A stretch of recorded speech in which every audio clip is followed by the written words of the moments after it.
Irmãos, boa noite, Jesus te abençoe, né? Estamos aqui, quarta-feira. Hoje nós vamos falar da contrapartida dos gafanhotos, né?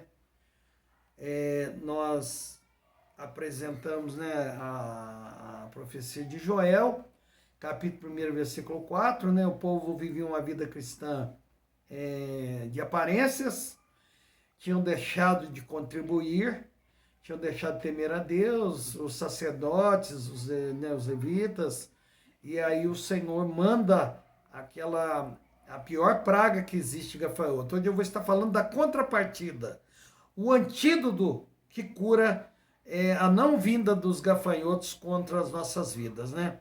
Eu li um livro que chamava esse texto de Os Exterminadores de Riquezas. Se você quiser lê-lo, tá escrito pelo pastor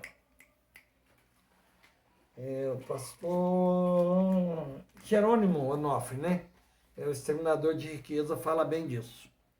Vamos louvar o Senhor com o hino 155 do Cantor Cristão? Firme nas promessas do meu Salvador, cantarei louvores ao meu Criador. Fico pelos séculos do seu amor, firme nas promessas de Jesus. Firme, firme, firme nas promessas de Jesus, meu mestre. Firme, firme, sim, firme nas promessas de Jesus. Firme nas promessas, não irei falhar. Vindas tempestades a me consternar, pelo verbo eterno eu hei de trabalhar. Firme nas promessas de Jesus, firme, firme, firme nas promessas de Jesus, meu mestre, firme, firme, sim, firme nas promessas de Jesus. Louvado seja Deus, né? Meus irmãos, a nossa confiança está totalmente em Jesus. Eu acredito que essa pandemia está nos demonstrando, né, sobre a nossa firmeza, o nosso crédito a Deus, a nossa crença a Deus, né? Porque hoje não tem jeito de falsear essa confiança, né? Não tem jeito de falsear. Ou a gente confia ou a gente desespera, mas nós confiamos em Deus.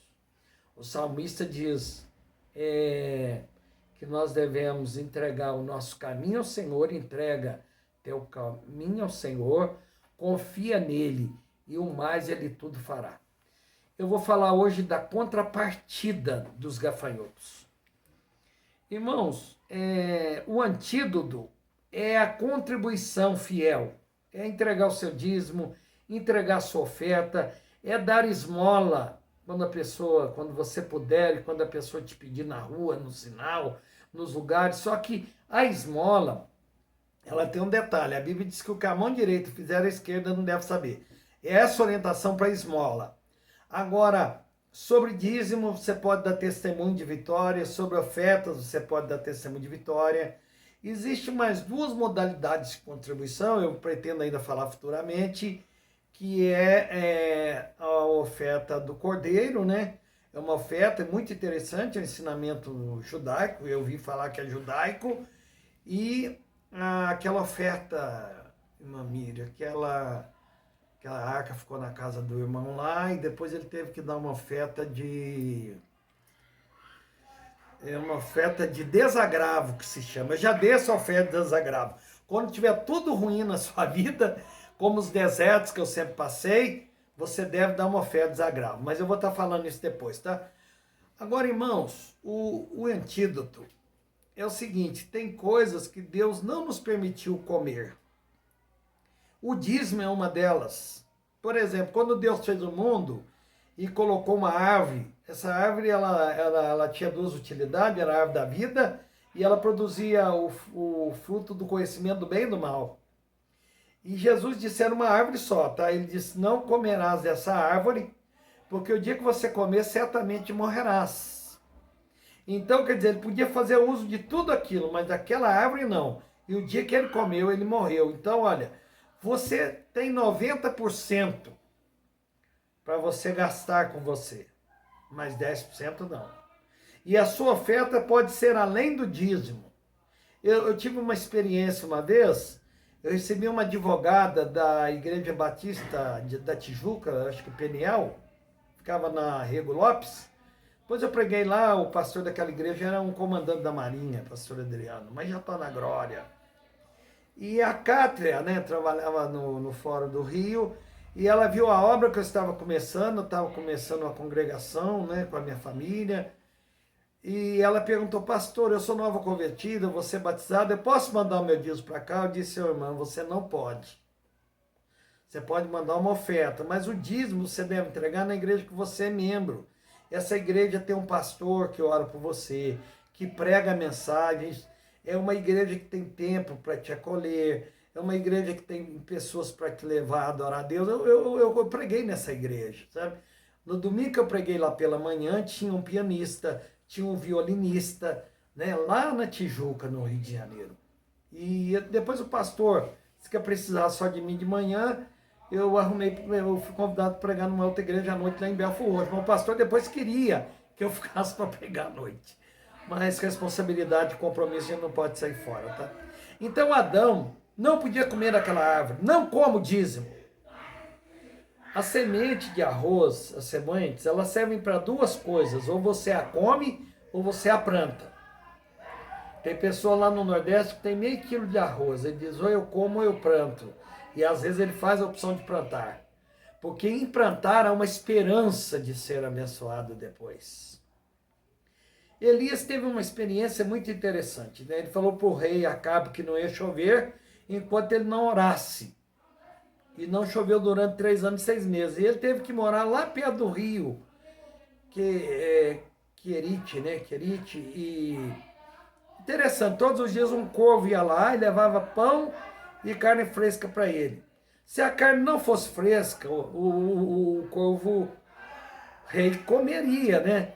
Então provava que a carne era fresca. Mas aí o riacho secou, o igarapé secou. E aí Deus falou para ele, agora vai para casa, lá vai em Sarepta, lá tem uma viúva. Você vai para casa dela. Irmãos, Deus pega as coisas que não são para transformá-las em coisas que são. Deus pega as coisas assim mais loucas do mundo para confundir as sábias, isso que Paulo falou.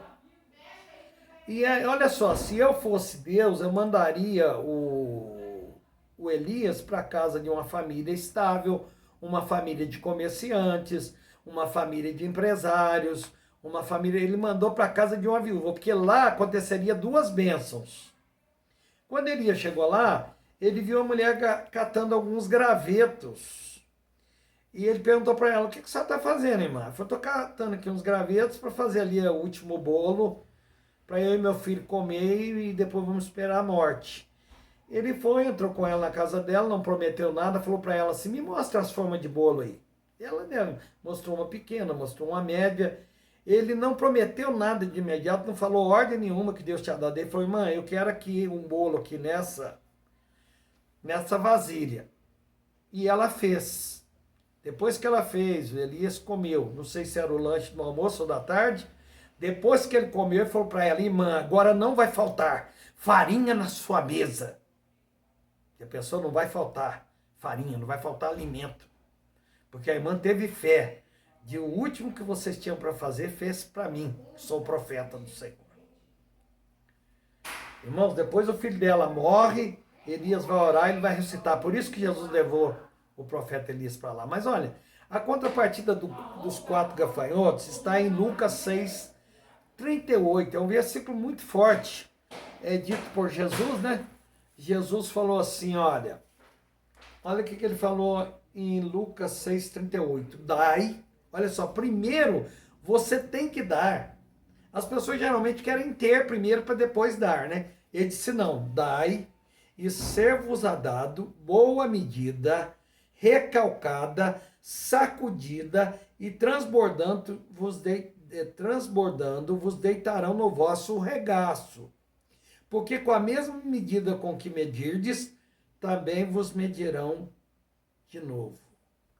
Meus queridos, olha que coisa interessante, a Bíblia primeiro manda dar. A pessoa não vê milagre na vida dele, porque ele quer ter muito para dar, nunca vai ter. Primeiro você tem que dar. Naquele livro do Oswald Smith, sobre o clamor do mundo, né? O clamor do mundo, Oswald Smith, ele conta uma história que ele estava pregando numa cidade lá nos Estados Unidos, e chegou um homem de terno perto dele e disse assim: pastor, tudo que eu tenho e tudo que eu sou eu devo ao Senhor. Ele falou: não, mas como que é isso? Você deve a mim? Por quê? Ele falou: olha, eu estava lá no Canadá, né? Na cidade de Toronto, e era um mendigo. Eu fui um homem rico, perdi tudo, aí minha mulher foi embora, minhas filhas foram embora, eu me tornei um andante lá de rua. E eu passei, olha como é que o louvor é uma coisa importante, irmãos. Eu passei perto da sua igreja, da igreja que o senhor é pastor, no sábado, e eu vi uns cânticos lindos, maravilhosos. E eu entrei na igreja, fui atraído, entrei na igreja. E o Senhor pregou este versículo: dai, e ser-vos-á dado, boa medida, sacudida, recalcada, transbordante, porque com a mesma medida que vocês medirem, medirão vocês. Eu não tinha nada para dar aquela noite, mas eu fiz um propósito. Eu falei: se eu sair daqui, tudo que Deus começar a me dar a partir de agora, eu vou voltar e vou entregar o meu dízimo e a minha oferta. Foi o que eu fiz. Deus me restituiu, eu sou empresário de novo, bem-sucedido, a minha esposa voltou, as minhas filhas voltaram. Tudo que eu sou, eu devo ao Senhor. Que ele sentiu estremecido, né? Tudo que nós somos, tudo que nós temos vem de Deus, mas os pastores precisam ensinar, precisam pregar isso para os membros, para os crentes. Meus queridos, então olha só, o primeiro gafanhoto era o cortador, né? Ele mora na lavoura, ele vai assolando. Jesus combateu o primeiro quando você dá, quando você entrega, ele dá boa medida, no lugar do cortador. Ele dá boa medida. Virá boa medida na sua vida. Olha, Deus nem mede, Deus não pesa, Deus derrama. Olha quanto que ele manda de chuva. Deus não mede e não pesa, ele derrama. Segundo gafanhoto, o migrador, ele vem destroçando, ele visita a lavoura de vez em quando. O Senhor diz que a segunda benção é que ela é sacudida. Não vê quando você vai comprar alguma coisa, o povo lá do Nordeste, na Bahia, não compra lá feijão, arroz, farinha? A pessoa manda encher, põe aí, põe bastante, depois ele diz assim: sacode. Sacode quer dizer para ela se ajeitar melhor, para caber mais, né? Sacode para poder caber mais, né? Ela combate o migrador, que destroça a vida do lavrador. Depois nós temos o devorador, que tira a casca da árvore, né, que vai asfolando mais a lavoura. Isso está falando, irmão, dos nossos bens. Ele diz que a pessoa da terceira forma, de maneira recalcada, bate aí. Depois que você põe bastante farinha, você sacode, agora é recalcada, dá uma espremida, dá uma batida nela, na farinha, talvez no fubá, né, no feijão, no arroz, quer dizer, põe mais, quer dizer, uma medida boa aí, né, recalcada. O quarto gafanhoto, que representa os demônios do inferno, que destrói a vida, o patrimônio, as nossas coisas, ele vem lançando por terra, ele derruba tudo, né? Eu já expliquei na outra mensagem que quando ele passa a coisas horríveis da nossa vida, né? O Senhor combate ele trazendo coisa transbordando. Diz que o Senhor transborda, né? Quer dizer, olha, você põe lá a farinha, uma boa medida, você sacode, você bate nela para caber mais e ela transborda da medida do lugar que é medido, né? Transbordante, né? E combatendo esse demônio destruidor que vem e assola com tudo. Meus queridos, tinha um programa na televisão, não sei se ele ainda é assim, eu não cito nomes, tá? Tem um programa na televisão que era assim, ele sorteava bens. E a pessoa tinha que pagar o carnê todo mês. Quando uma pessoa era sorteada, o representante daquele programa de televisão, ele ia até a casa da pessoa, anunciava que a pessoa ganhou, e aí vinha uma pergunta fatal. E a pergunta era a seguinte: você está em dia, se você começou a pagar o carnê dia 6 do mês, você tem que pagar todo dia 6 ou antes do dia 6. Você está em dia. E a pessoa tinha que buscar o carnê, às vezes a pessoa já saía pulando, eu estou em dia e tal, estava mesmo e ganhou. E às vezes muitas pessoas diziam, nossa, perdi tantos milhões, porque não estou em dia. Irmão, como que está a sua vida financeira? Como que você tem levado a seriedade de contribuição na sua vida? Qual o lugar que Deus ocupa na sua vida? Qual o lugar que o dinheiro ocupa na sua vida? É o segundo, terceiro, quarto? O dinheiro é ele que te domina? Foi você que foi feito por causa do dinheiro ou o dinheiro que foi feito por causa de você? Outra coisa, o dinheiro não é mal em si mesmo. Paulo, escrevendo Timóteo, 1 Timóteo 6,10, ele diz que o amor ao dinheiro, que é a raiz de todos os males, e não o dinheiro. Tem muita gente que fala que é o dinheiro, não, é o amor, é o apego, é essa coisa insaciável, né? Eu vou terminando, eu quero contar aqui uma experiência que aconteceu comigo. Irmãos, eu já vi muitos milagres na minha vida, graças a Deus. Creio que talvez não seja merecedor, mas Deus é misericordioso. Eu fui morar num apartamento que eu ganhava, eu ajudava um pastor e ele dividia comigo a renda dessa igreja. Ele tinha outras fontes de rendas, ele era capelão, era pastor de outra igreja. Não vou falar valores, mas era o meu aluguel. E depois eu fui ajudar uma outra igreja dele, numa outra cidade, que também me dava valor X. Mas quando eu mudei para esse apartamento, eu sabia que eu tinha um aluguel só. E era verão. E eu sou muito adaptável, sabe? Quando chega verão, o chuveiro na minha casa, eu coloco frio, ué. Né? As pessoas sentem tanto calor, por que eu tenho que tomar banho quente? Ou, né? Eu acho que a gente tem que aprender também a administrar as questões da vida, né? Cooperar com a economia. Nossa, né? Não vê aí a CEMIG com tantas campanhas, né? Toma banho, não no horário de pico e tal. O que aconteceu? Eu chamei minha esposa, meus filhos eram adolescentes, eram jovens, falei, ó, minha querida, nós estamos mudando para cá agora, não vou arrumar ninguém para adaptar o chuveiro. Nós vamos tomar banho frio, porque diz que o chuveiro e o ferro elétrico é o que mais puxa energia. Meus irmãos, para minha surpresa, veio uma conta sem cobrança me comunicando que eu havia gastado naquele mês 0,33 centavos. Fiquei assustado.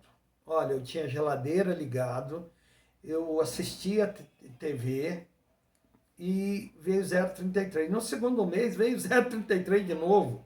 E no terceiro mês veio 0,33. Irmãos, isso é milagre. Irmãos, uma pessoa, às vezes tem gente que está na igreja há 10, há 20, há 30 anos e nunca foi dizimista e não tem experiência de milagre na mesa dele, nas panelas, não tem milagre no seu salário, não tem milagre nas suas roupas, não tem milagre de nada, porque ele permite que os gafanhotos do inferno façam uso.